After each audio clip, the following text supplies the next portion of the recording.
ஒரு ஊர்ல ராமுன்ற ஒரு பையன் இருந்தான். அவனுக்கு சின்ன விஷயத்துக்கே ரொம்ப பயம். ஒரு நாள் அவனுக்கு தும்மல் வந்தது. உடனே மொபைலை எடுத்தான், கூகுள்ல சர்ச் பண்ணான். தும்மல் வந்தா என்ன நோய்? கூகுள் சொன்னது 100 வகை நோய் இருக்கலாம். ராமு பயந்து போய், ஐயோ நான் இன்னைக்கு உயிரோட இருக்க மாட்டேனா? அவன் நண்பன் சொன்னா, டாக்டர் கிட்ட போ. டாக்டர் கேட்டார், என்ன பிரச்சனை? ராமு சொன்னா, டாக்டர், கூகுள் சொன்னது எனக்கு 100 நோய் இருக்குன்னு. டாக்டர் சிரிச்சு சொன்னார், அப்படின்னா கூகுளுக்கு டிகிரி கொடுத்தா நாங்க வேலை இல்லாம போயிடுவோம். அப்போ பக்கத்துல ஒரு கோழி தும்மியது. கொக் கொக் கொக்.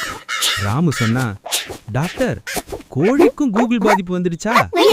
டாக்டர் சொன்னார், இல்லப்பா, அது தூசி போச்சு.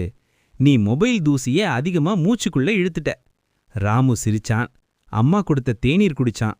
நல்லா தூங்கினான். அடுத்த நாள் முழுக்க சரி. முடிவு, கூகுள் டாக்டர் இல்ல, உண்மை டாக்டர் தான் டாக்டர்.